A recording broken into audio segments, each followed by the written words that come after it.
You never know what someone's going through in their day to day. Made me reevaluate myself. He was sick. That's all. Block this out. You lose yourself, but then you become the person you didn't want to become. But seriously though, it is completely in your hands.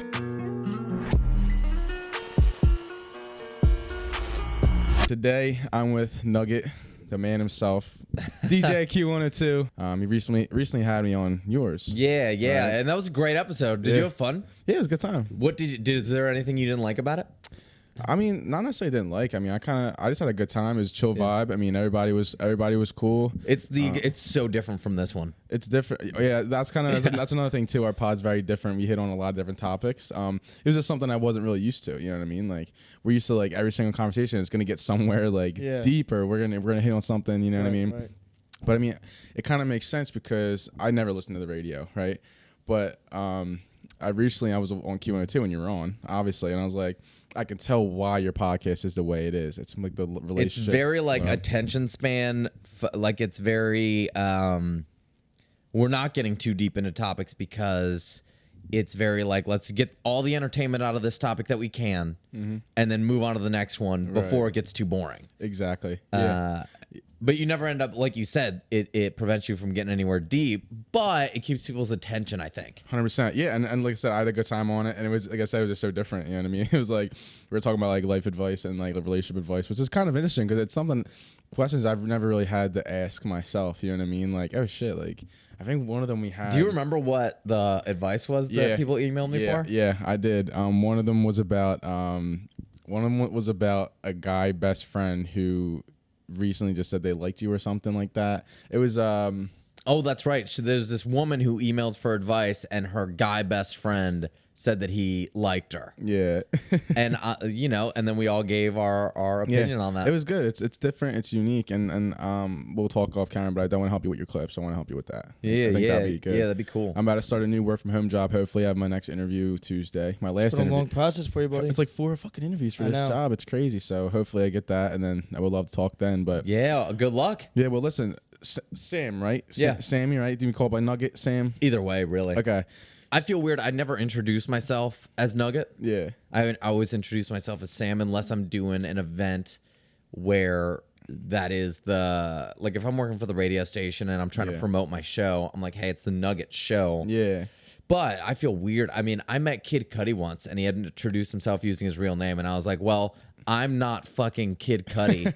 I'm certainly not going to introduce myself as a dollar menu item. Yeah, for sure. So if you can't recognize his voice, he's the DJ Q102. He's on weekdays, right? Weekdays 7 p.m. to midnight. Before we get into your journey, because I definitely wanted to dive into that because I remember just finding you on Instagram. I think Paige Pullman showed me, and she showed me like your account, and they showed that you have a podcast. You're on the Q102. Oh yeah, where's Paige at? That's a great question. Is she here? Is she like in the bathroom? It's a great question. I texted her, but I know she was working the night, so. But boo, come on, Paige. What the fuck? Oh, are we allowed to fucking cuss? Yes, yeah, okay, absolutely. You can. So here's my thing. So when it's like the school season, let's say a high school shows a lot of my podcasts to the classes. Great. It's summer, so we can we can get away with it. So. If you're watching this and you're in high school, take half, see how you feel, then do the rest. For sure, yeah. So so I guess we'll start off with your journey. First off, how'd you get your name, Nugget? What made you want to? I was just about to ask that. Yeah, dead serious. I was an intern at a radio station, and the guy that I interned for was 350 pounds. And one day we were like, we should have a eating contest because I was even skinnier than I am now. I was very small. Interesting. And I beat him in a chicken nugget eating contest. Hell yeah. And I way more than he did. And so he was like, dude, we were high. Dude, that's got to be your name. And so I've been stuck with it, even though I'm a grown up. It grows on you. It definitely, because I remember I heard Nugget, I'm like, wait, what the fuck? I'm like, it's a dollar menu item. And then. But you remember it. That's what I like about it is nobody ever forgets my name. Exactly. Yep. So it's kind of cool. Very true. That's why we want to start introducing ourselves as a duo when we DJ. So that way it's more so like, has a bit of like a recognition to it. So you're not from Philadelphia? No, from Detroit. You're from Detroit. Grew up in Detroit. What made you get into radio? So were you what college did you go to? Like, what was your education background on that? Yeah, I went to a school. There was a broadcasting school in Detroit. I also went to a community college called Schoolcraft, which makes it sound like I just went there and like pasted popsicle sticks together. I hate that name. That's a stupid name for a school. But I went there, and then I went to Purdue, and I did radio jobs. I went to school part-time and paid off school with my radio jobs. So I was full-time on the air while I was going to school, and I'm in classes, and my communications professors were like, hey, can you I'm applying to work there. Can you put in a good word? And I'm like, what you're supposed to be teaching me. Yeah.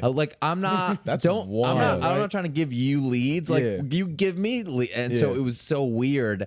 And a huge, looking back on it, waste of time. College was just so stupid for me. See that we sort of have similar mindsets, but at the same time, I don't think it's a waste of time because it made me realize that I don't want what I don't want. But also too, like the way I'm kind of looking at it is I'm building these relationships now super organically just through myself, whereas college gave you that opportunity and sort of I went to Temple, and when I was at Temple, I had they gave you the world at your fingertips, right? Oh, yeah. But I was like, fuck that. I was like, I want to go to LA, blah, blah, blah. So I took an internship in LA, and I lived there for a summer, which is absolutely amazing. But it was through the school. So, that's where I give credit, but I'm not a school person. I never Could you have gotten that internship if it wasn't for the school? See, this is what really pisses me off is that I could have.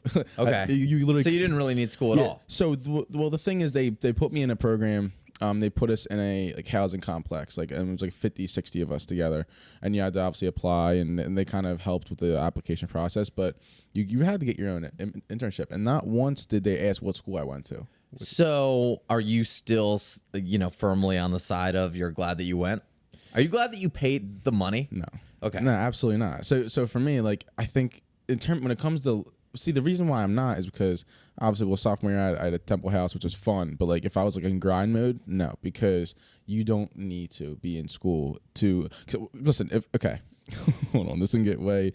So now you got to be careful. Yeah. So if you want to be a lawyer, doctor, those kind of fields, if you want to be in the entertainment industry, I'll say that you don't necessarily need it because a lot of the things I've learned is just from making mistakes, like this, right. like the podcast, the music, the DJing.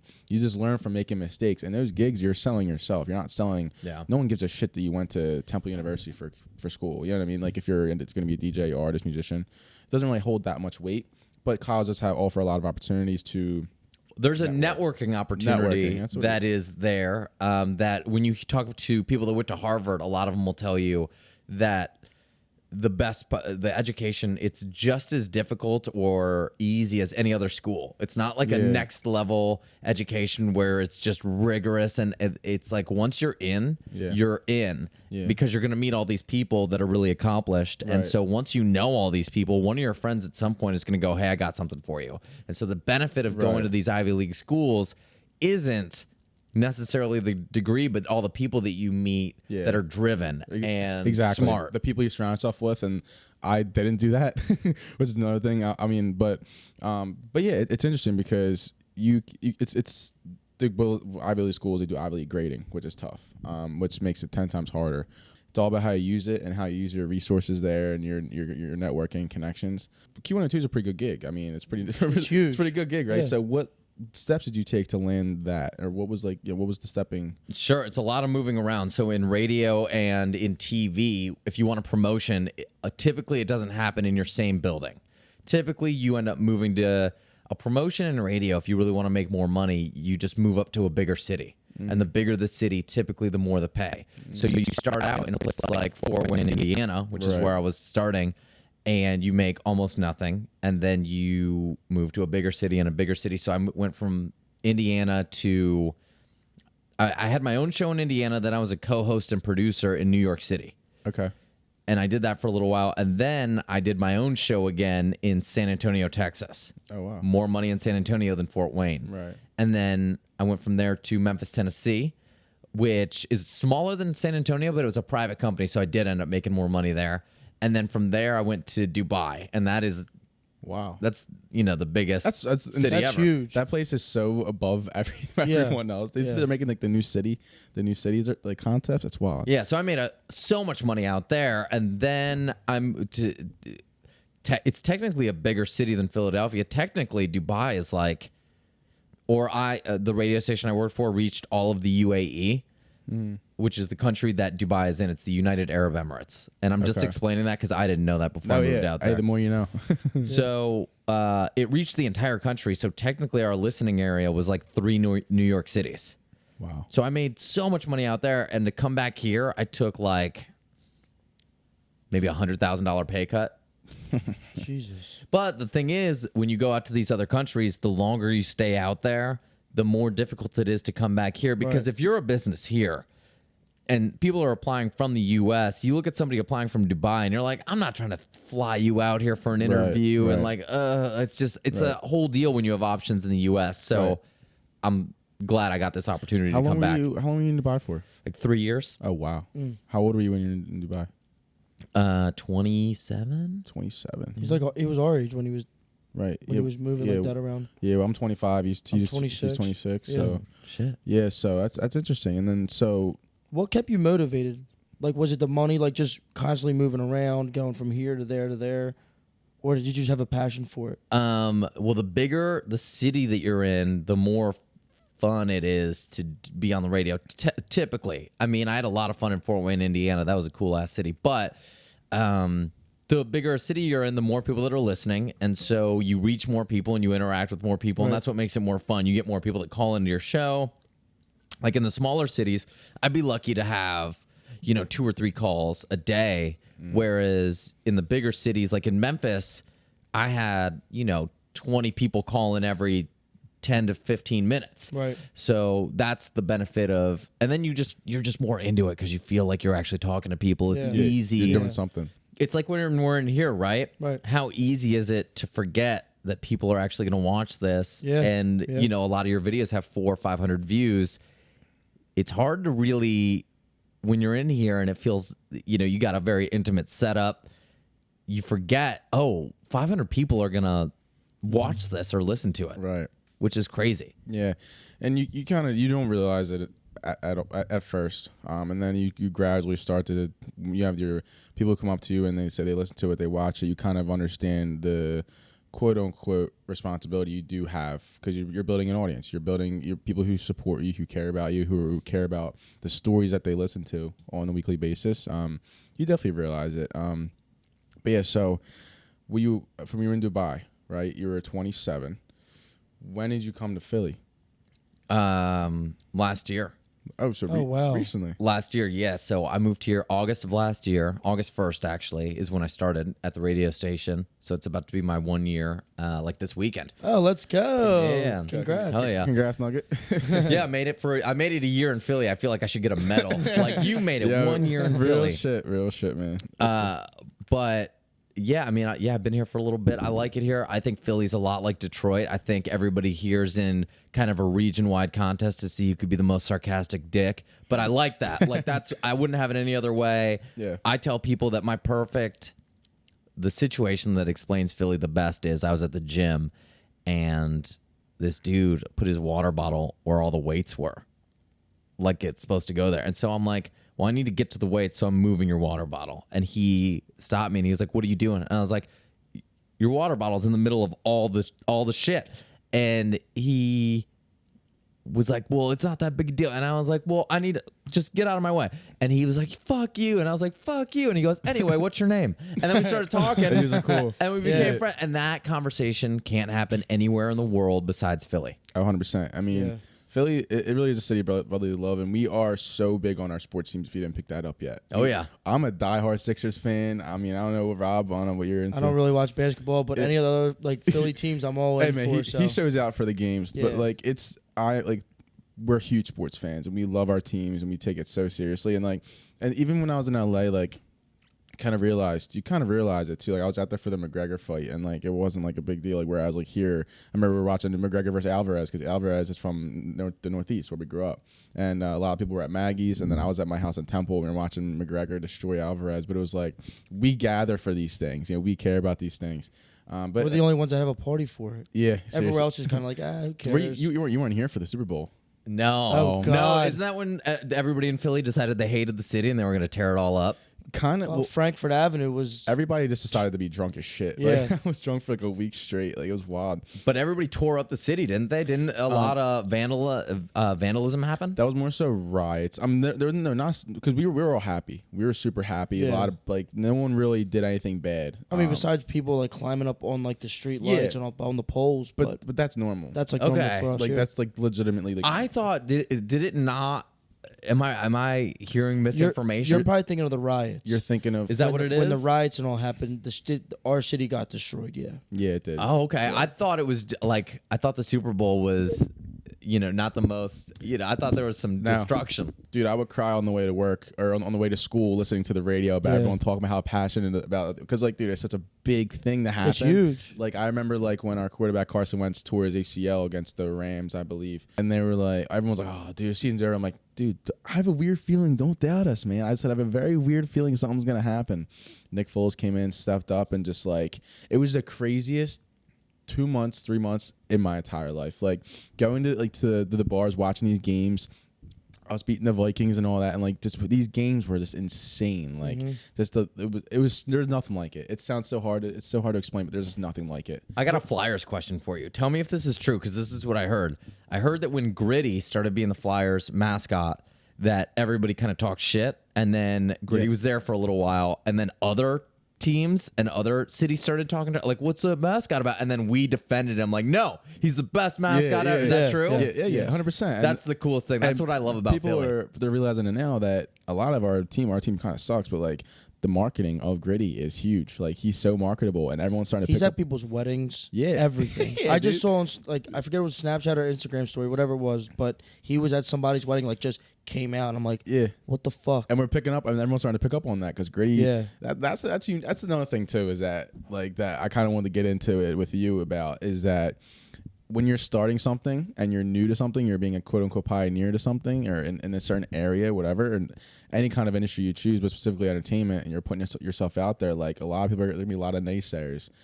So when you wanted to get in the radio and DJing, and you can get into that as well, like what pushed you to get past that of what people were saying, like people just talking shit? Man, you know what's funny is I've been doing this for a long time, and with the radio stations that I've worked for, it's been like hundreds of thousands of people that listen. Yeah. And I get way more hate with the podcast, which is not that many people listening at all. It's like I get maybe if I'm talking in between Facebook, Twitch, YouTube, and streaming, I get probably 500 to 600 listens or watches per episode between all of them all at once. Yeah.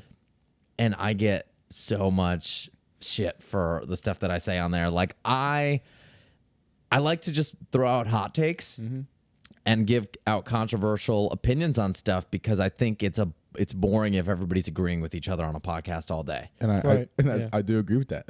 that you to just like sit here and be like, you know what? That's a great point. That's a great point. Yeah. You're really smart. Like is fine, but it's way more entertaining if everybody's throwing out these really crazy controversial opinions. So that's what I do. And on my last episode, somebody emailed us asking for advice, and it was this guy, and he was like, listen, my wife keeps going on these girls trips without me, and it's starting to make me uncomfortable.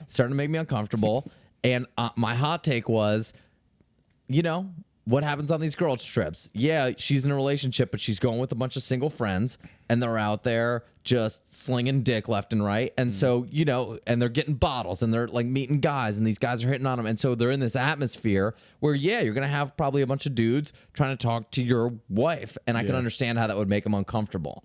But that's not how I said it on my podcast. I said it way less nuanced. And I was like, she's out there blowing people out. I was going nuts. And so people were, justifiably like, hey, that's a terrible take. But that's what makes it entertaining. It creates a dialogue, I think. Because everybody on the podcast was arguing with me, like, no, that's not what happens. And I'm like, yeah. And so talk about your DJ journey as well. When did you start DJing? What got you into that? For the record, I thought I was a good DJ, and then I came to Philly, and I was like, "Oh, I'm bad. I'm like the worst. I'm like the worst one here." The DJs here are so talented. So I taught myself how to do it when I was in Memphis, maybe 4 years ago, I guess. So I taught myself how to do it 4 years ago. I would do some when I first started, I was doing it at clothing stores. Really? Because nobody would give me a gig except for so I would be like, all right, Lululemon, let's go. Because what happens is, and this is great if you're trying to get into the wedding DJ industry. A lot of these clothing stores don't have a budget to actually pay for a DJ. So I would say I'll do it for trade for clothes, at which they're down to do, and then you just charge them double. So let's say my rate was $100 an hour. I would say I need $200 an hour if you want me to do this for trade. And they would say yes, because they can do that, but they can't get actual money. Right. So you're making, I had so much Lululemon stuff, guys. I had so much. And I would do that, and people, if they liked what you did, they would book you for their wedding, because it's hard if you don't go out to clubs to find a DJ. Yeah. Right. You're like, I have no idea where to even start looking. So if you happen to run into somebody at a clothing store that's DJing, and you're like, oh, I like this. If they can do this, they can do my wedding.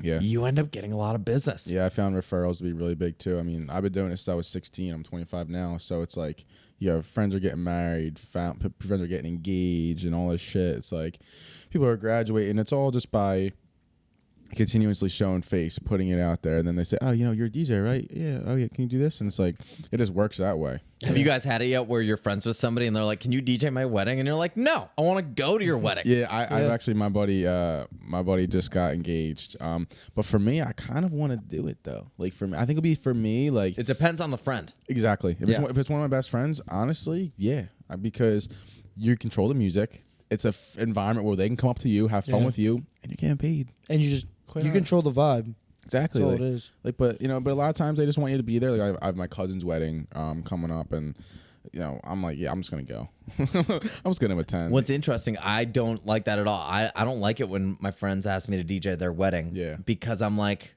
yeah, you want to go. because I'm like, fuck you. You want me to so I'm not good enough friends with you to just go, but like you'll have me DJ. I don't know. See, I gotta disagree with how you're looking at it though. For you, I mean, if you don't need the money, like okay, yeah, but like if you're hungry and you're Yeah, if I need the money, yeah. I guess. But I'm like super rich, so I don't ever. No, I'm not. I'm broke right now, especially I just bought a house, so I have absolutely no money. But we're at. Germantown, Oh yeah, you were saying that. Congratulations. thank you. Welcome to Philly. Yeah, it's my first house. Yeah. Hell yeah, bro. I thought we were close enough friends to where you would want me to go to your wedding. Right, Because if absolutely. you're DJing, you're not. Really part of the wedding. You're just playing the music. No. Yeah. And it's like you're just trying to save a table. Yeah. Yeah. So, but I get both ways of looking at it. It just depends on how close the friend is, where I'm like, hey, I want to actually go to your wedding. I don't want to. Right, because then it's different when you're just attending or you're working. So like, if him and I are working one, like, I would be in the crowd mingling because that's just how we operate. But like, if it's a good friend, like I want to go and watch somebody play music so that I could be in the So crowd. you can be like I in can, it. Yeah. I can vibe with the rest of the people. Not that I don't vibe with the people if we're playing. It's different. You know It what is. I mean? It's a Like, different. It's a different Yeah. experience. Yeah, exactly. Yeah, so we're to be quite honest, we're pretty new to the to not the DJing, but to the club scene where it gets more like mixing like crazy, like the actual like Oh, I didn't realize that. art of Oh, it. yeah. Like we're pretty new to it. Like I said, like I've been DJing for the past 9 years of my life doing weddings, and I've done Noda one time when I was 21. Like that was fun, but for me, it just wasn't my scene. It's a different world, DJing weddings versus DJing these bars and clubs. But that's why when I came here, like so I was doing weddings and I was doing was I doing any clubs in Memphis? Yeah, I would do Tin Roof in Memphis. And that was cool, but I would only do it once in a while because I didn't feel like I was ready for it. Yeah.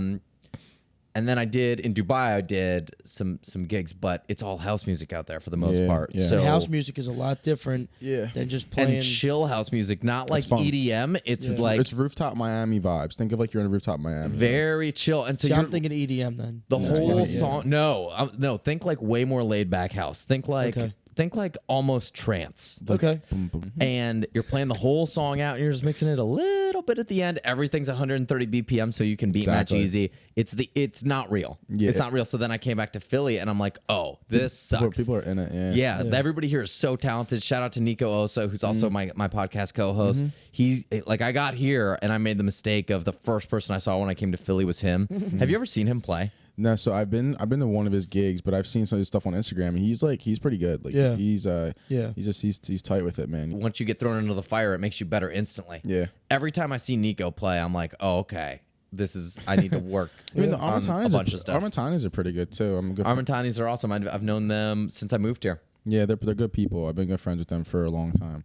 But yeah, they're good people. But yeah, like, yeah, so we're definitely like, we want to get into like even the more low key spots as well. We realize there's so many spots you can get into. It's just a matter of just putting the forward effort. Where do you want to play? Where are you guys looking at? What's your like top of your list? Right now, Steam in Southampton. Yeah. We've been talking to Tubbs, the owner there. We're about to get some gigs there. I know Ernesto. We went to see Ernesto last night. Yeah, last night. Ernesto's the man. I love Ernesto. Yeah, did 90s night last night. It was a good time. There's a lot of different. What about in the city? Is there anywhere that you're like, I really want to play there? There was one spot in the city. It's like a college, like bar. What's it called? JJ Bootleggers. No. Pace and Blossom. No, that's a good spot. Pace and Blossom is dope. If you haven't been there yet, check it out. I have not. I know a couple girls that work there actually. Yeah, But I've never went there yet. See, I would love to like Vesper and places like that. Vesper's sick. But I also understand that it's so like competitive. Like from like that's the kind of the vibe I've been getting is a lot of like I know obviously Nico has the damaged goods and all that stuff. But, like we're kind of about to come up with our own thing soon. But like I know how it can be very competitive for people who just want these gigs. Like I would love to do Sips. Like I think Sips would be fucking sweet. Yeah. Because we've done like we did Phi Sig Temple sorority at Drexel in September, October, and that shit was nuts. And we're like, that was we want to do that every single week. It was unbelievable. We've been hitting up sororities and all that stuff. Start getting some gigs with them. I think that it can definitely be competitive, but I think it seems to me that most DJs here want to help other people.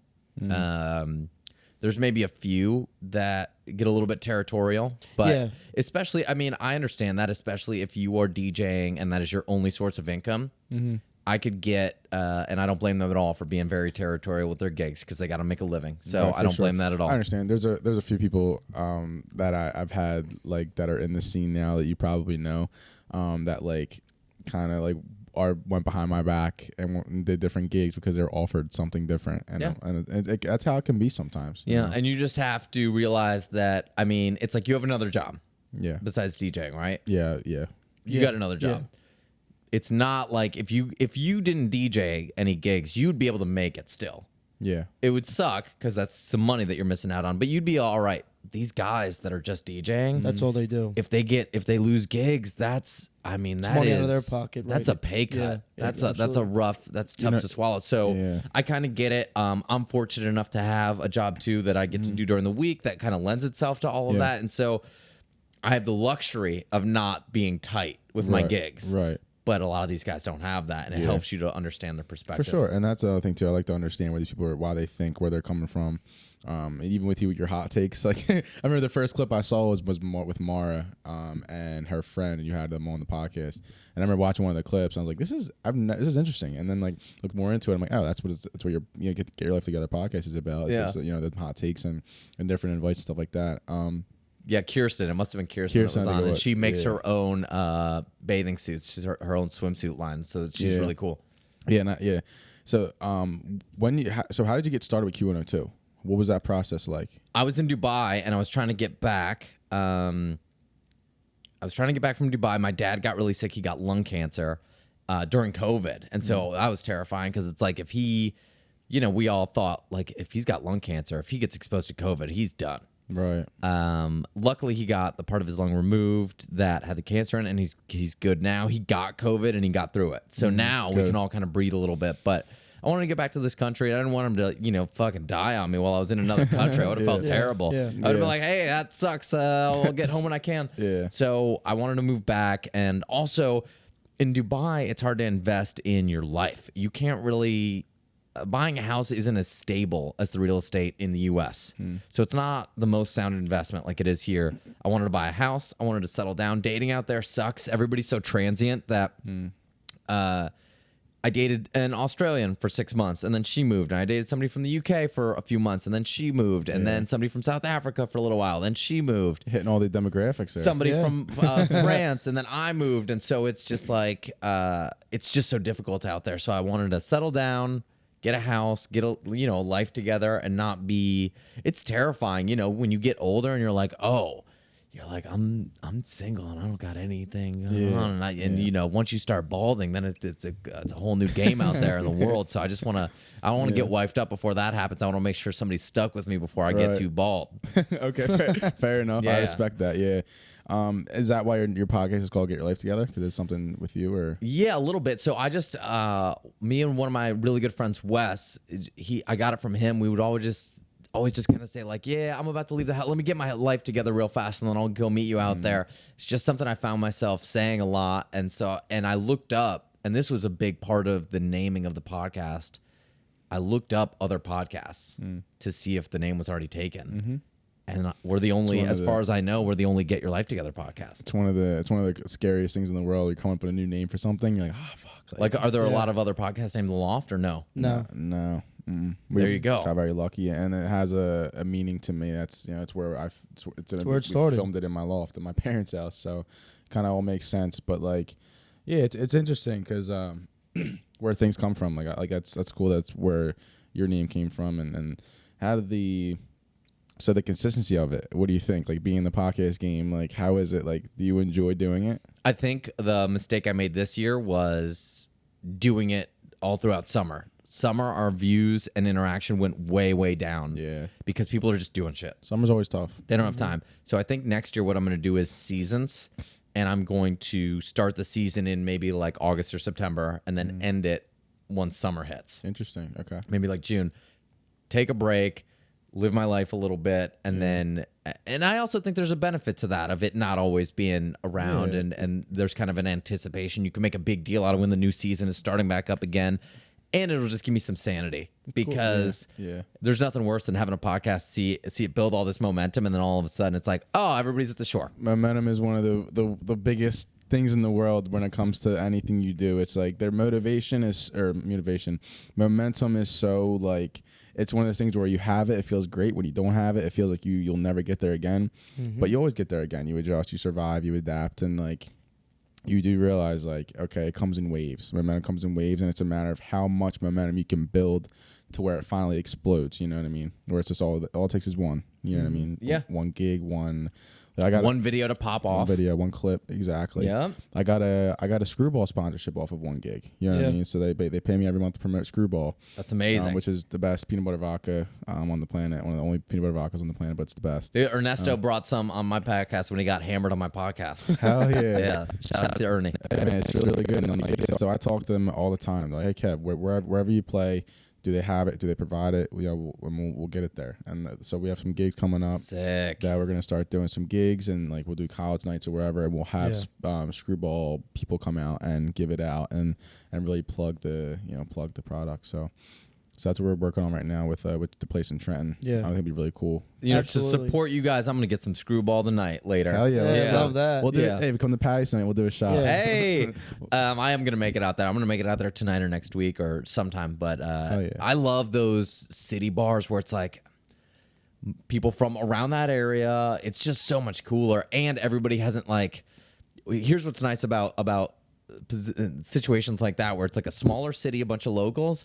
Is when you come in there and you're new, you haven't slept with anybody yet. So you're the one that hasn't been like that doesn't have any drama surrounding them, and you could just talk to everybody freely.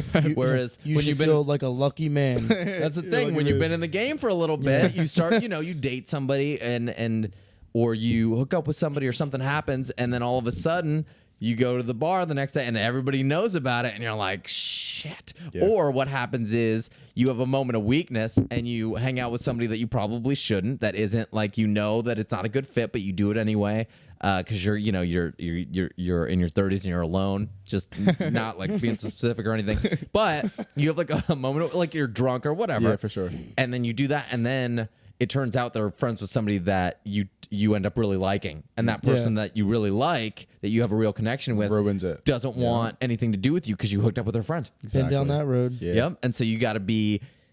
That's the pros and the cons of going to those small city gigs. Is that that happens. Like, we have a lot of fun. It's like it's our spot. It's our Sunday spot. Everyone comes through. It's a good time. Like, we're kind of in the opposite phase of we're trying to branch out into the city. Well, and that's like what we were talking. We talk about this all the time. Like, going in like these these bars that are like our neighborhood bars. Like for us, it's so easy. Like we know everyone. They come out and they see us. They love our music. We love them.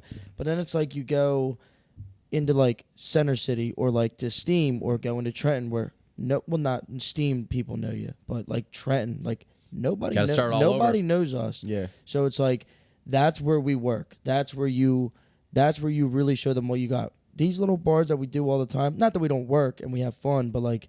It's easy for us. You've done the work already. Right. But you built the base. You build it up. And you did the work early on so that you could relax and have more fun. Right. Whereas when you go to these new spots, it's gonna be a lot of work in the beginning, and you got to just start that process over again. But you'll be all right. Yeah. But that's like the enjoyment out of it. Like, that's like we want that. We want that. You have no idea who I am. I have no idea who you are. Give me 10 minutes. Exactly. And next thing you know, they tell their friends, their friends tell more friends. Next thing you know, now we have a Jersey following, and like, yeah, we did that. Like, that's nice to sit back and be like, all these people, we did that. Nobody else did that. It's the fun of it. I'm excited for you guys to get into more like city gigs because then you'll get the opposite where you'll be like, oh, nobody knows me. Oh, cool. Let me just make out with somebody in the booth over here and no repercussions at all. Don't even. Don't fucking, He's the king himself. I've been guilty once or twice. Once or twice. Look, if you're having a good time and you're riding that energy and you're hammered, I mean, there's no harm in a little bit of PDA. Exactly. Is that your favorite part about DJing? Is it the energy? I thought you were going to say the making out. No. What's funny is at Woody's, women, by the way. Yeah. Okay. Just to make that clear. Hey, it's 20. I didn't want to ask the question, but I knew it was going to come up. Women, I get a different. Last night, somebody gave me their number. Every weekend, every night that I'm there, some woman gives me their phone number. But the problem is they do it when they're at this level of energy that I can't match the next day. Like, even if a lot of them will either, when they're sober, just not talk to me. They'll just forget about it or whatever. Fine, yeah. Or they'll talk to me and I'll be like, yeah, let's get some coffee or something. Because I'm not a big drinker. I'm not a big partier at all, even though I seem like I am. Interesting. Yeah, drinking is like my least favorite thing in the world. It Really? sucks because it makes me not productive at all. And it's just like, I don't know. There's 2 times I'll drink. When I don't have any responsibilities the next day, which never happens, or if I'm looking forward to the actual alcohol. So if there's a beer I would really want to try that I get excited about, I'll drink then. Interesting. Other than that, I'm not really a big. I don't really. Interesting. It's not your vibe. Yeah. Not really. And so when these people talk to me the next day, they assume that I'm a big partier. And when they realize, like, oh, this guy just wants to get coffee, what's wrong with him? Yeah. They're not into that idea. They're like, they were expecting me to invite them to go to brunch and get hammered. It depends. It depends on the person. I know me and Mara got coffee a few weeks ago, and we were talking for like 2-3 hours. She doesn't drink at all. No, which is very insane because she works at I think it's Vesper, right? Yeah, she works at Vesper. Works at Vesper. And doesn't drink. As a bottle girl, doesn't drink at all. Really good for her. So it's like water shots and all that stuff too, which is nice and it's unique.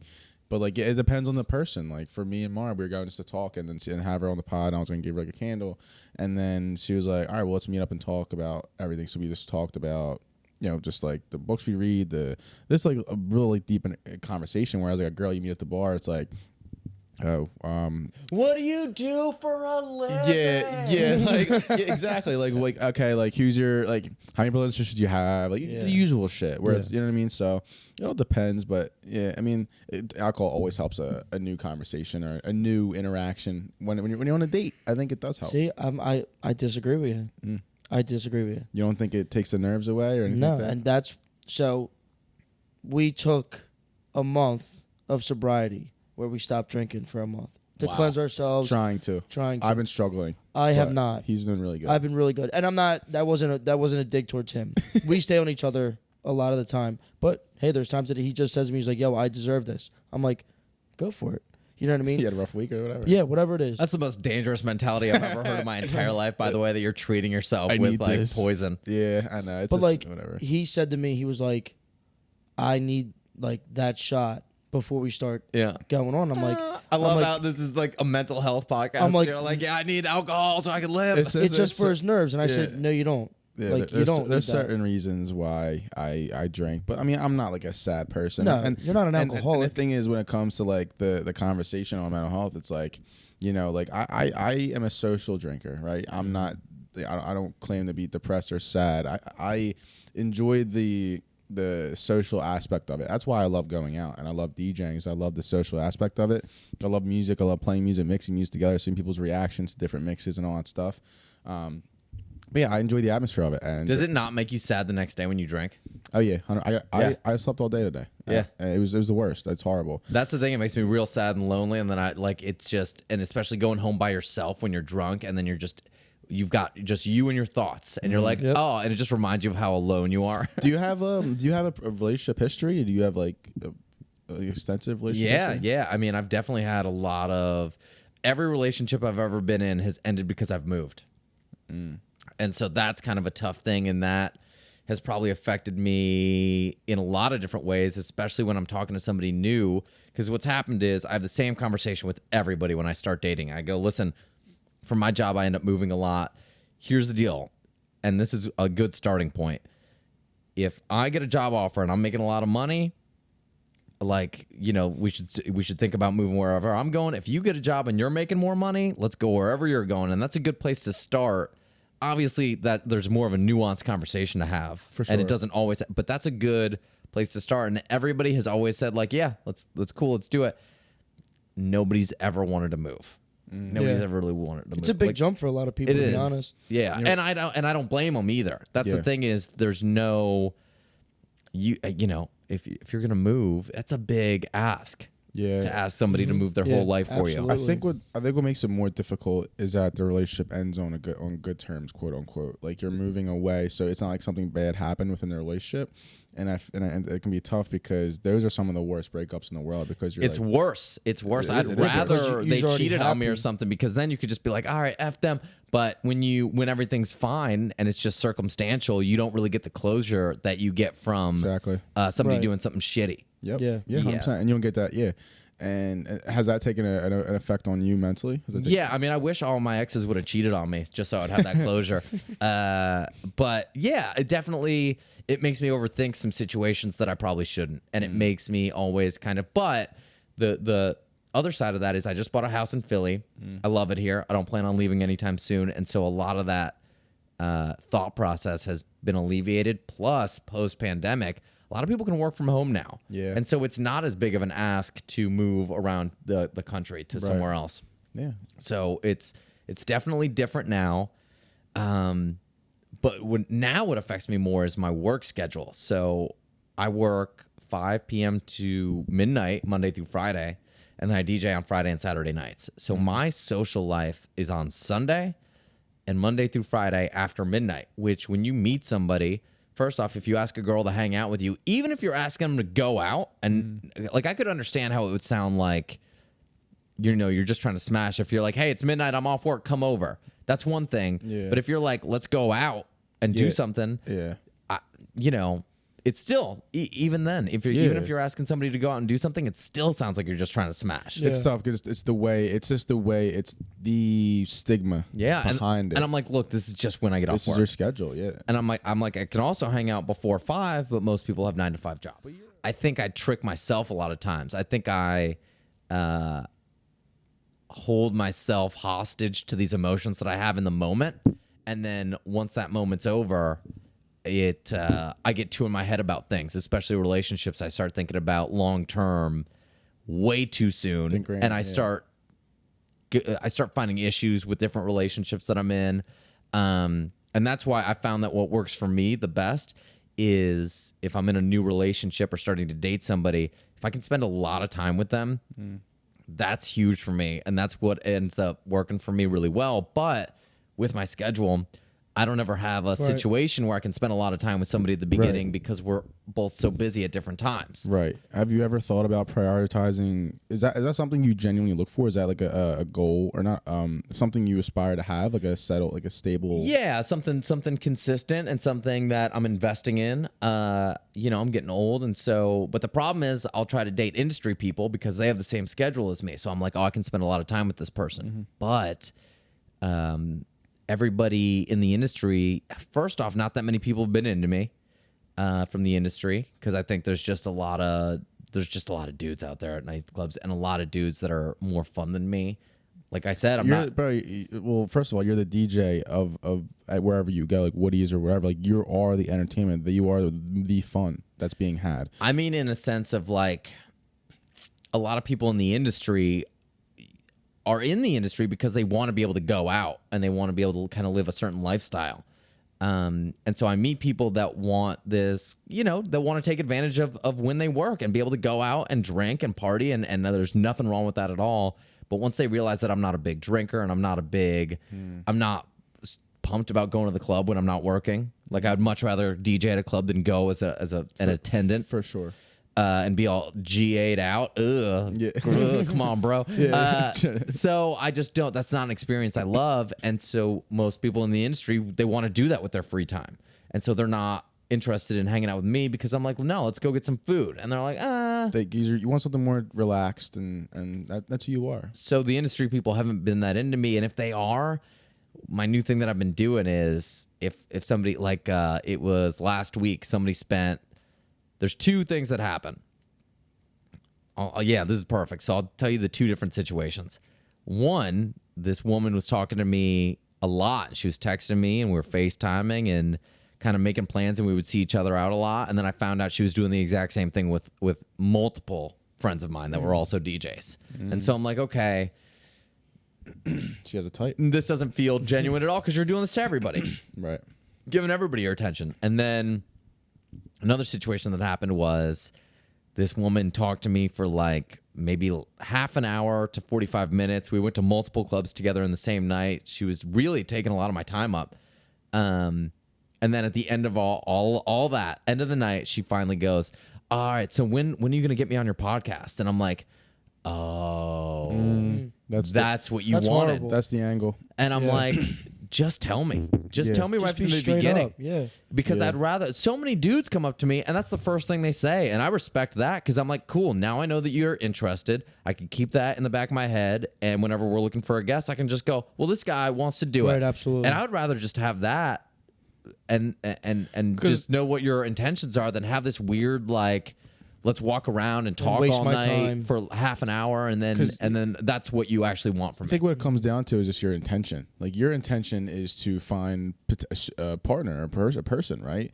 Their intention was to be on a podcast or get, which is so fucking stupid on their part, just to even like use somebody for that angle and like be upfront. Like, don't please tell me you didn't put her on the podcast. No, but I would. The thing that bothers me more than her wanting to be on, because that's fine. I mean, I want people to be on it that want to be on, so that's cool. But she talked shit about some of the other guests that we had on, and that to me was the bigger red flag. I'm like, I'm not having you on now because I don't need, why be shitty to some other people that I've had on that I'm friends with that I like. Yeah, because you want to have, but it's a good environment you want to create, and like that's the environment I had. Everybody with there was cool, and was it Teresa? No. Teresa was on with you, Teresa, yeah. And she's awesome, and she's never talked shit about anybody that I know ever, and she's great. But then this other person that wanted to be on talked shit about some of the guests, and I was just like, can't have that. It's a deal breaker. I mean, it's funny because with me and Rob, when we start networking with people in the city, like because like I said, we're brand new into the city aspect of it. So I'm definitely curious to see what kind of people there are out there. You know what I mean, and see. I try to give people as much of a benefit of the doubt as possible. Don't get me wrong, I've talked my shit and I've been just as guilty as anybody of saying some stuff that I don't really mean just because I'm in the mood to talk some shit. Right, absolutely. For sure. There is nothing behind any of the shit I've ever talked. It's mostly just like, yeah, fuck that guy, but I don't really mean that. I just like, I'm annoyed with somebody in the moment, so I'm like, yeah, this guy's got boogers in his nose or whatever it is. So there's nothing, but I don't mean it, but I'm definitely guilty of it. I think we're all guilty of talking shit to some degree, even if we try really hard not to. It's something that I'm constantly working on. But I try to recognize that when other people talk shit, if it's about me and it gets back to me, a lot of times you can talk shit about somebody and still like them. Yeah. And so to me, it's the more about how they feel about me overall than if they just said some like, man, I don't like how he did that, or right. or I think his haircut is silly or whatever. That doesn't. As long as I think that they like me as a whole, I'm okay with them talking a little bit of shit. Get it out of your system. Talk whatever shit you need. Yeah, I tell a story a lot, but when I first started the podcast, like I had it kind of took people out like from out of nowhere, kind of hit out of nowhere because people never thought I was going to drop a podcast, let alone a mental health podcast, because of just the way I used to be. Like, so when I started, I had this dude talking shit about it in a group chat. My best friend told me about it and said, yo, this kid was talking shit. And I known the kid. And so I was like, all right, cool, whatever. I just know when I see him, it's just like, it ain't going to be just adapt. It ain't just don't shake my hand, right? Yeah. Because the shit he was saying was like, this is fucked. And so I saw him out at the bar, and he came out to me and was like, yo, what's up? I'm like, dude, don't shake my hand, dog. I was like, I heard what you said, whatever. And then it went from like him saying that behind my back to in my face being like, oh, dude, I actually have a lot I go through mentally, and that's like why I said it and all that stuff. And we had like a 20-minute conversation about what he was going through. But it's just, you realize, like, and the thing is, he didn't actually mean it, right? He didn't mean it, exactly. It's like that drives me insane. This like, or confused me, because I'm like, why do people have so much to say when, you just, you know what I mean? I always try to understand someone's why they do something before I really comment on it. Or if someone's done me dirty, then yeah, 100%. But like, I think the main motivation between people talking shit about each other is just it's entertaining. And I think that's something that's important to realize, is like, talking shit about other people is one of the most fun things you could do. And so it's easy to do it. It's easy to do it. And so it's what I found as a rule to kind of help me is, I found myself, if I ever say somebody's name, I try to make it, I try to be conscious of what I'm saying around their name. If you just pay attention to whenever you bring up somebody's name, if you find that anytime you bring up a name, it's always something negative or you're always talking shit, that is a good way to pay attention to when you're doing that. And it's entertaining. Whenever you talk shit about somebody else, it's instantly rewarding because everybody's ears perk up because of the gossip. So it's just an easy way to have conversations and get everybody's attention. And there's just a lot of mental reward for it. It's like when you're a kid and you first gossip about somebody and you see all the parents like kind of like light up. Yeah. And you remember that and it just lasts forever. Yeah. So it's just easy to do. But I've just noticed that if you're saying somebody's name, that's when the shit talking happens, as soon as you say somebody else's name, right? So if you're like paying attention to when you start bringing up somebody else's name, that's when you go, oh shit, am I about to say something negative? And that's when you can catch yourself. I like that, because I mean, a lot of times people don't remember what you say, but how you made them feel. Right. Yeah. Right. And I try to teach myself that and practice that, because it can be tough sometimes when somebody does you dirty or somebody does something where it's like they're a target. Somebody creates something that isn't the best in the beginning, and then people will talk shit about it. I always try to defend that person no matter what. I'm like, hey, like, you don't understand what they're doing, what they're going through, what they're struggling with, just because like they're starting something new. They're putting themselves out there. You know what I mean? You got to respect it. Yeah. Because who knows? And however long it could be the thing that you watch on TV or the thing that you go out to see. You know what I mean? So it's like... Here's what I will say about talking shit, though. As long as it's funny, talk as much shit about me as you want. As if it's funny, you just say it to my face. As long as it's hilarious, cool. I think talking shit can be some of the funniest conversation in the entire world. Oh, for sure. Oh, dude, 100%. Yeah. Like, we dog each other, bro. We when our boys come out, we dog each other. It's awesome. Yeah. So I kind of want to get into this too, because obviously when you're in the entertainment industry and you're creating and you're working on new things, it can get a little bit tough. Do you have any not dark, but do you have any moments where your rock bottoms where you felt like you weren't good enough or that you needed to push yourself more? Like an imposter syndrome type thing? Sure. Yeah. For sure. I feel that all the time. And man, I think... For me, what's interesting about a lot of media people is we have this weird dynamic where, and I think most media people will agree with me on this, we have, on one side, we have these giant egos, like really massive, just like, we're the shit, I know what I'm doing, you guys, everybody can suck my dick, I know what I'm doing, yeah, I'm the man. And then on the other hand, the slightest bit of criticism will just tear us down completely. Yeah. It's so crazy having having on one side, if somebody says, hey, nice shoes, asshole, I'll think about my shoes every day. I'll probably throw them away. Really? I'll probably throw them away, especially if like somebody that's like somebody that's hot is like, what are those shoes about? Yeah. Those shoes are gone. I'm going to light them on fire. But then on the other hand, I've got this whole like, especially when it comes to radio and podcasting and all that stuff, even though my podcast isn't really, by my metrics, successful yet, I have got this like ego about it where I feel like I really know what I'm doing. Right. And And so there's that.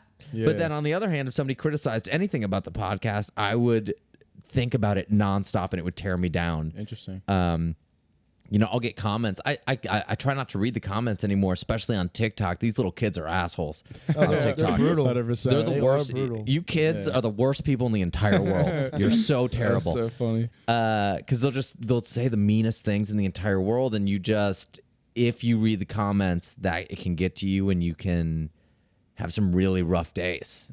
Yeah, for sure. Does that root from anything? Does that stem from childhood, high school? I think it's a personality thing that happens with media people. I don't know, because it's all my peers in the industry have the same thing.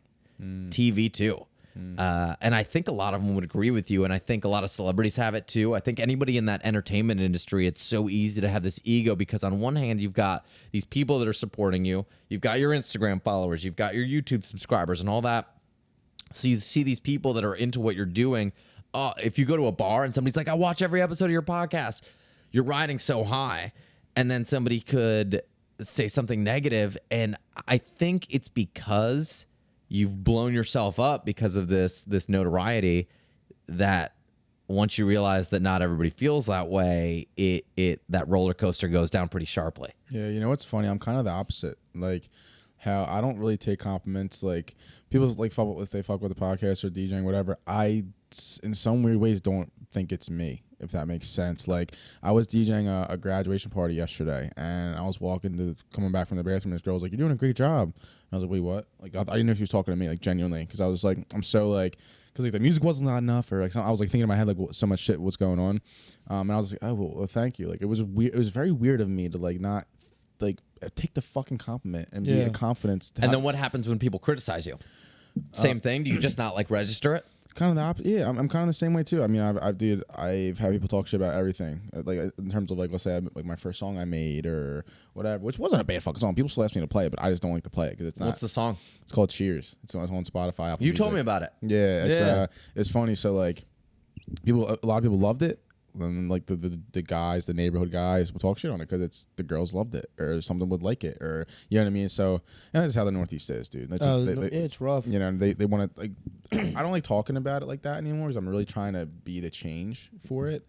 But it can definitely be tough. But we're all at a point now where we're older now. We're like, if you just talk shit, you're a weirdo. Yeah. Do you have a clean version of it? Yeah, it is clean. Oh, is it? Yeah. Hell yeah. Yeah, we don't really curse on our Let's songs. play it on the station. Oh, dude, that'd be pretty sweet. I actually have a new song that I made that I think would be dope. I'll play it at midnight. That's like the only time I can get away with it without getting fired. That'd be sick. That'd be sick. But I'll do it so that you can record it. I And would you say can play it. that'd be pretty I hope cool. my boss isn't watching because I would definitely get in a lot of trouble. We'll take this part Yeah. out. Well, I'm not gonna play it. No. fuck you. Yeah, No. your bullshit song. Cheers. Fucking theme song for a show. Yeah, but yeah, it's like so. Like for me, I'm just like when it comes to negative insults, I don't register them either because I've built myself up to a point where I know where I'm going, I know where I'm headed. So you don't take either one. So you are the opposite. I'm very in the middle because I don't get too high, I don't get too low. Because for me, I never think that we've done enough or job's not done yet. I'll take compliments. People like they'll say they enjoy the podcast, that they listen to it, and that it helps them, and I love that. Like I will accept that. I'm like, yes, like dude, 100%. Like thank you so much. But so like if somebody criticizes the podcast, that doesn't mess you up at all? No, not at all. Really? Genuinely, yeah. Because for every one person you talk shit, there's 5 that don't. And people that I've had people say that, like I say this all the time too because it meant so much to me. Is I had a mom that I know who listened to it before she goes to sleep. She lost her son to overdose 2 years ago. And then I had a inlet. There was a bar down the mall with that a mom came up to me and said she loves the podcast so much, and she'll name a specific episode, what the topic was, and I was like, "Fuck yeah!" Like thank you. That's like, dope. That's why I do it. And like they'll set kids at LaSalle see it all the time. You know, they show in one of the classes they show my podcast. Has anybody ever said anything negative about it? Oh yeah. What have they said? They just say like, Do you remember anything? Honestly, only in the beginning. But in the beginning, we were doing like 1,000, 2,000 views an episode. So it was like Whoa. there's nothing they could really say about it that really affected me. Yeah. And so they would say like I remember like my ex's sister was like it'll last a week, and then we're on episode 57 now. It's like it's like a year, a little over a year. So it's like it just genuinely doesn't affect me because I know that they're saying it because they don't have something that they're working on. Because when you're hustling and when you're grinding and you are in that like mental space, like people understand. The real recognize is real. You know what I mean? Like someone who talks shit, most of the time that I've learned that someone who does talk shit, they have nothing going for themselves, or they fill a void that they. Every time I've talked trash, like the time I'm most guilty of it is when I'm trying to make myself feel better. Yeah, and it never really works. I mean, granted, yeah. It definitely works. I disagree with you. It works for me every time. Like, if you are feeling bad about yourself, I highly recommend like going to the mall and looking at all the ugly people and just being like, well, I'm better than them. Yeah. Because it does wonders for your ego. It's so great. That's so funny though. You say that, but like nice little Delaware mall. It does. It does help, but it doesn't get you anywhere. If that makes sense. No, it doesn't benefit you. Yeah, I mean, it helps you make you feel better in the moment, but also too, like there has to be, I think. It's a unique balance, because if somebody was to say, "Hey, I love the podcast," I'm like, "Oh, thanks, it's the fucking best, dude." Like you're like, go fuck yourself. Like you're a dickhead. Like there's so many arrogant like dickheads out there where like I'll accept you accept a compliment, but you don't let it get to your head, because you understand that where the world can humble you so fast. You know what I mean? Like you could lose everything in a second. So it's like you just take it for what it is and keep going and just stay consistent. Isn't it terrifying that like I feel like I'm already not working with that much, but the idea that I could get in some sort of a car accident or something and my entire face could be mangled up, and then it's like whoever I made out with last is my last makeout ever. Like the idea that could happen is crazy. Well, that's where the life humbles you comes into play, where it's like you need to understand that life can change so fast, but if you take the blessings you have and be thankful for what you have and take that as you will, and use the unique opportunities and benefits you have to help others and to also just fulfill yourself, then that's fine. I'm terrible at that. I don't do that ever. It's fine, because it's just crazy, because like I see people who have egos, and it just really pisses me off, because like for me, let's say. And someone who says like The Rock or something, he could have the biggest ego in the world, but he chooses not to, and I think that makes him more lovable. If you love if you're too fucking egotistical, you need to have an ego to get yourself into places. I completely understand that. When you're selling yourself, marketing yourself, you need to be confident. You're in a job interview, you're trying to get a DJ gig at a place, you need to be confident in yourself. That's where it's fine. Yeah. But like, what is this, a normal person on the street showing love or something like that? Like don't be a dickhead. Like don't, just be like, all right, thank you. Like I said, The Rock, great example. That dude could be the biggest dickhead, but he's not. Yeah. And makes him people love him more. Yeah. You know what I mean? Because I actually like when people talk shit. Yeah. I love the negativity. You know why? Because then people comment all the time, like our clothing line. Your shirts suck, this, that, and the third. I'm like, yeah, blows, doesn't it?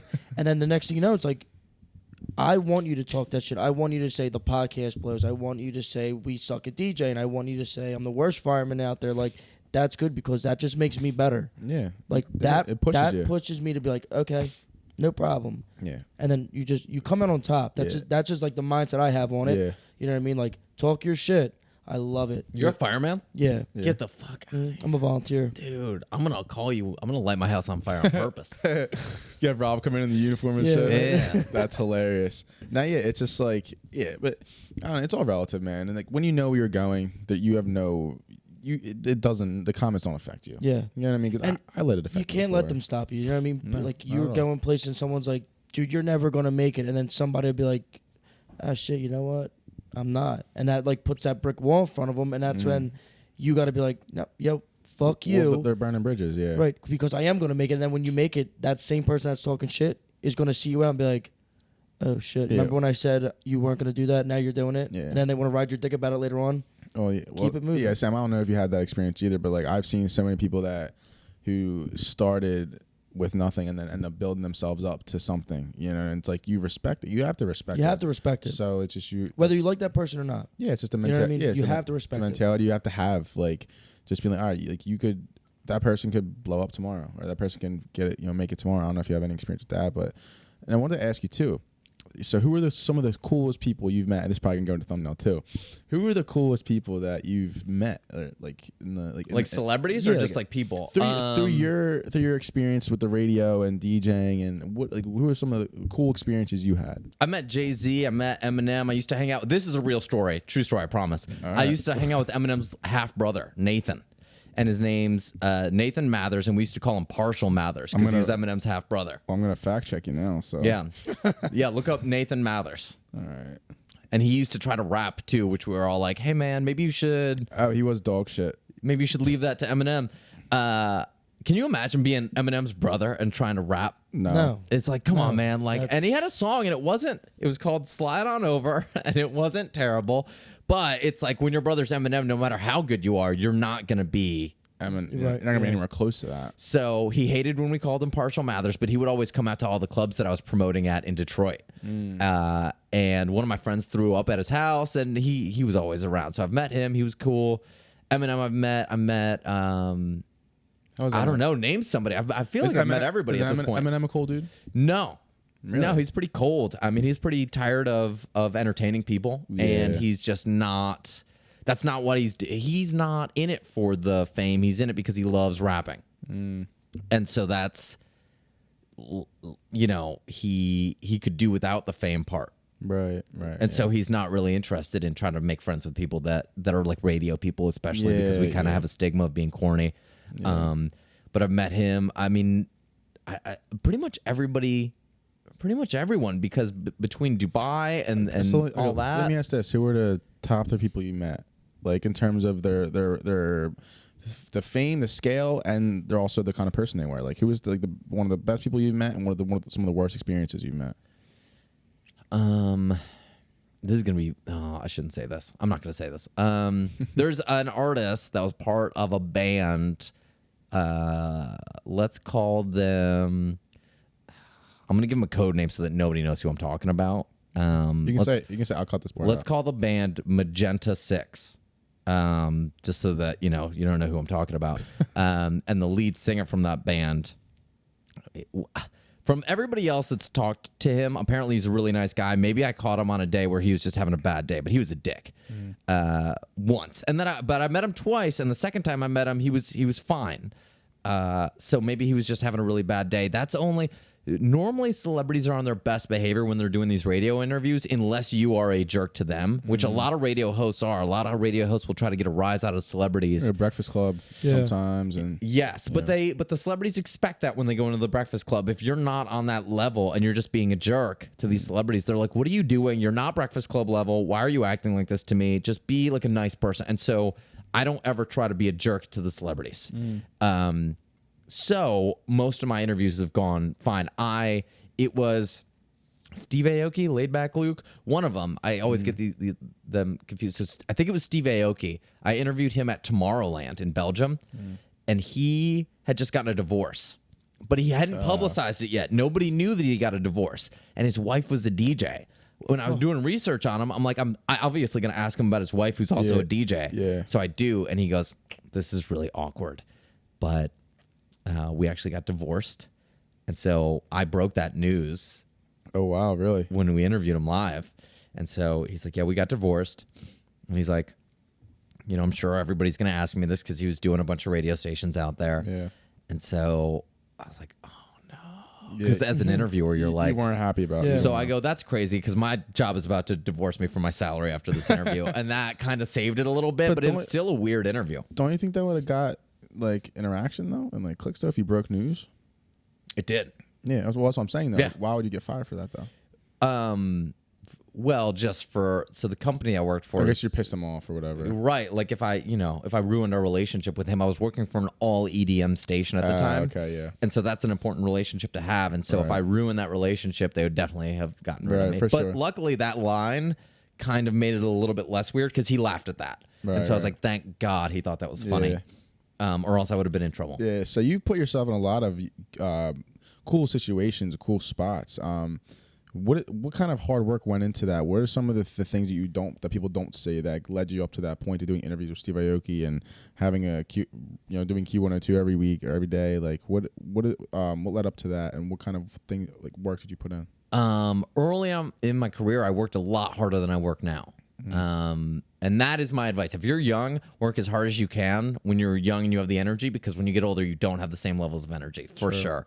Like every year I feel lazier and lazier. But when I was young, I put in a lot of work. I was working like 12-hour days every day. I was the music director of a radio station, and I did the night show, and I did production. I did all kinds of stuff.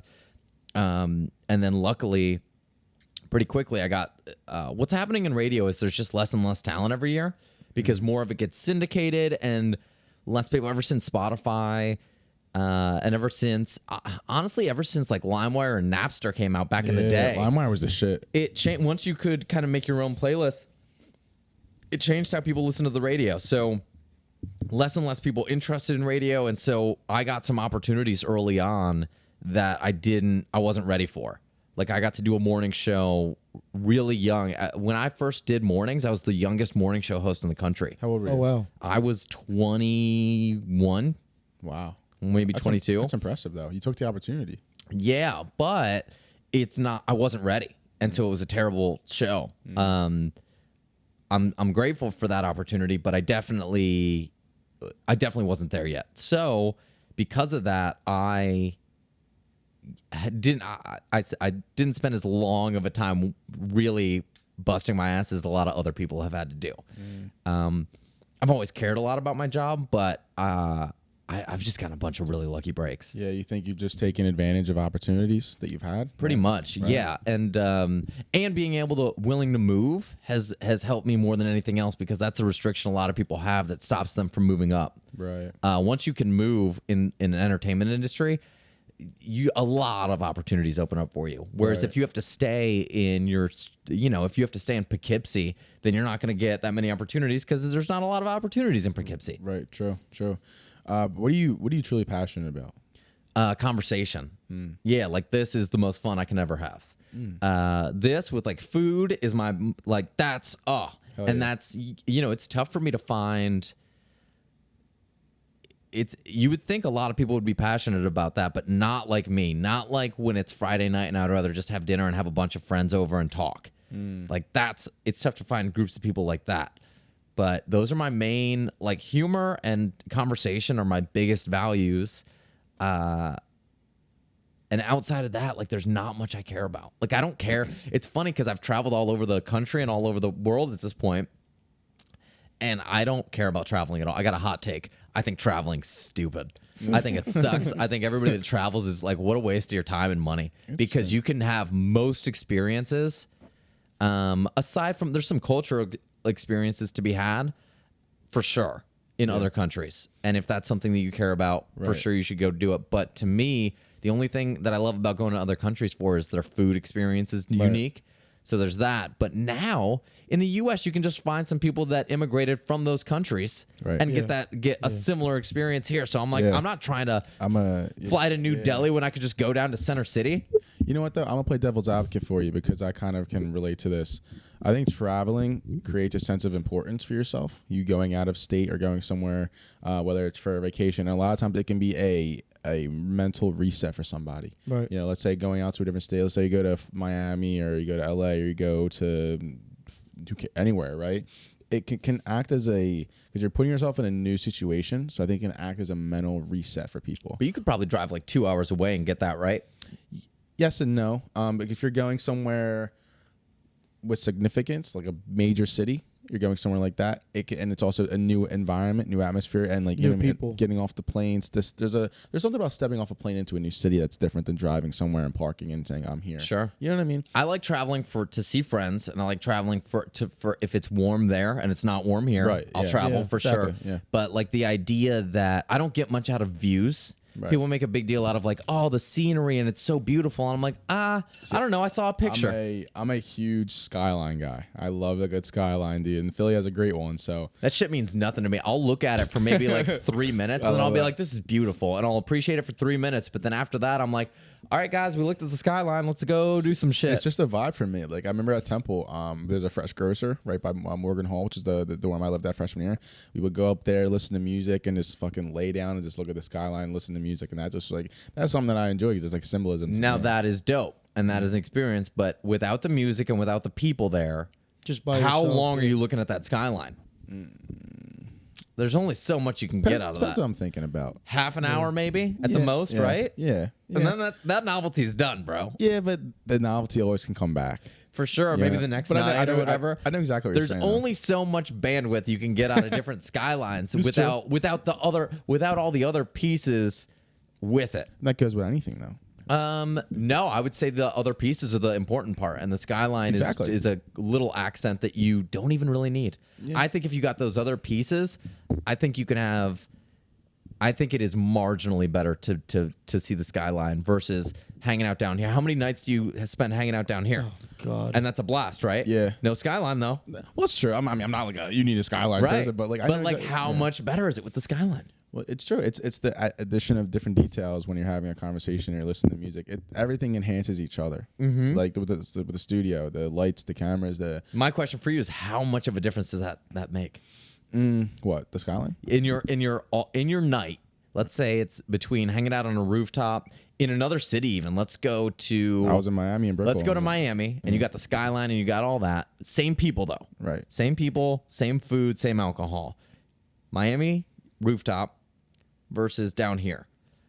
How much better is that experience?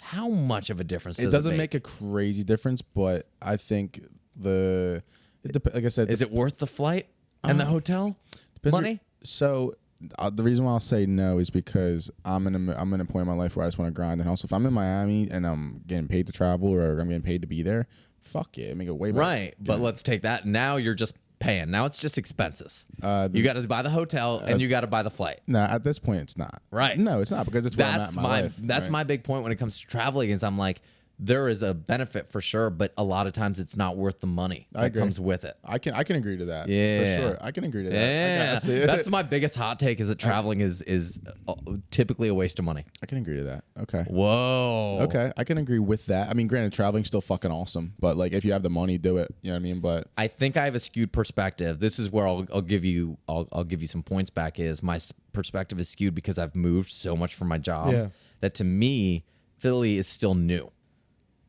What's your biggest achievement minus like Q102 and everything like that? Like what's your biggest achievement and why?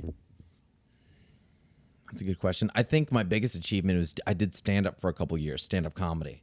And just going up there and doing it over and over again and embarrassing myself. I think that's my biggest achievement is being able to get over that fear. I remember I bombed one night. I did really, really terrible. I did awful. Like somebody that came to see me, there was a woman that came to see me and she left halfway through my set because she was just she didn't think it was funny at all. Really? She left. She didn't even wait for me to get off stage and then she was just gone by the time I was done. It was so embarrassing. It was soul crushing. And then somebody went on after me that I didn't think was very funny. They had a bunch of very, in my opinion, predictable jokes. Like all of his punchlines were so like I just saw them coming and I'm like, what's entertaining about this? And he killed. Everybody was laughing at everything he was saying. And I went on before him and everybody hated me. And after that, I didn't go back up for 3 months. wow. Yeah, that was the worst. But I think that's my biggest achievement is going back after that 3 months and like going back up there after failing so horribly, I think is my biggest achievement because I didn't know if I was ever going to go back up. It's good that you built the confidence to do that. Why did you do it? Why did you take that step back into it if you got such a bad, Because I felt like I was bitching out if I didn't go back up ever. I just felt like, I don't know. Is that something important to you that like there's like a pride you have in yourself? You're like, I need to see this through. I need to. Yeah, I was like, if I never do this again, man, what a bitch move to just never do stand up again because you had one bad night. Exactly. Like, what a terrible. Like, I can't have that be the last time I go up is me doing terrible because it'll ruin my confidence for the rest of my life. And so I went back and I did a bunch more after that, and I did well. Well, I think it's super important that kind of said it yourself, like we're just like you're going back, showing up, because you don't know what the next gig can be. You don't know how bad. My first gig, I didn't get paid, and the aux cord was broken. I was 16 years old. I had shitty equipment to start out with because I didn't have money, and because my uncle or my cousin DJ'd, he's like older than I am, but he gave me some equipment to like use. I had to use like an amp and all this. It was awful. I had to hold the aux cable a certain way for it to work. And these kids kept coming up to me, asking me for their SoundCloud music, and I was 16 years old. I was doing a birthday party, and it was so bad. Like, they didn't get paid, and it was just like, wow. I was like, that could have completely turned me off to DJing. But I kept doing it, and I kept building up, and it's like the showing up part of it, and the understanding mistakes are gonna happen phase, where you're gonna forget a wire, or you're not just things like that. But Things just happen. Yeah, things happen, and it's like all about how you adapt and how you adjust. And dude, if you were to push and do comedy for another 2 years, you knows where you can be, how good you can be, your stage presence, the hecklers, because I feel like you could build off of hecklers. Like You know what I mean? Like, They help sometimes. oh, 100%. They enhance a set. That's not permission to heckle. That is, No. please don't heckle. Don't be that guy. But if you are that guy, just know that you're most likely helping out. So I'm gonna lead off with one last one last question. Yeah. What is your version of success? Oh, for me, I'll know I'm successful when I can make enough money to not do shit for most of the week and just like have to work one day a week. I think that'd be cool. Or like be able to just have a life of not worrying about money.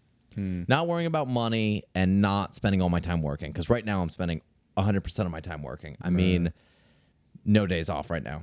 And so it'd be nice to get to a point where I can take some time off if I need to.